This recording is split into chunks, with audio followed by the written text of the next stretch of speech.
नमस्कार मंडळी, स्वागत आहे तुमचं जावा जावा किचन रेसिपीमध्ये. तर आज आपण बघणार आहोत कढी.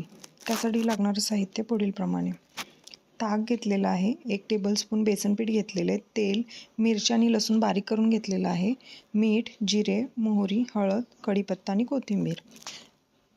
ताकामध्ये 1 टेबलस्पून बेसन पीठ ॲड केलेलं आहे आणि थोडीशी हळद टाकलेली आहे. व्यवस्थित फेटून घ्यायचं, व्यवस्थित मिक्स करून घ्यायचं. ते ताकामध्ये बेसन पीठ आणि हे त्याची गुठळी होता कामा नये. व्यवस्थित मिक्स हे करून घेतलेलं आहे मिसळून.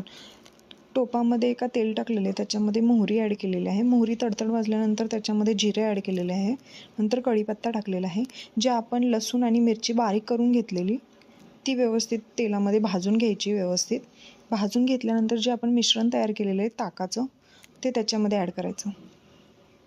बघू शकता माझ्याकडून थोडंसं सांडलेलं आहे साईडला, तर ते त्याच्यात ॲड करून घ्यायचं आणि थोडीशी कोथिंबीर ॲड करायची कढीमध्ये. आणि ही कढी व्यवस्थित अशी उकळून द्यायची. बघू शकता तुम्ही कढी आपली कशी उकळते. काही लोक बोलतात की त्यांची कढी उकळल्यानंतर फाटते. ह्याच्यासाठी एक सिक्रेट टिप कढी न फाटण्यासाठी, की आपण ज्यावेळेस कढी करतो त्यावेळेस त्याच्यामध्ये मीठ ॲड करायचं नाही. आपण ज्यावेळेस कढी तयार होते, आपली रेडी होते, त्याच्यानंतर गॅस बंद केल्यानंतर कढी खाली ठेवल्यानंतर तुम्ही बंद केल्यानंतर त्याच्यामध्ये मीठ टाकायचं. बघू शकता मी कशा पद्धतीने गॅस बंद झाल्यानंतर मी कढीमध्ये मीठ टाकलेलं आहे.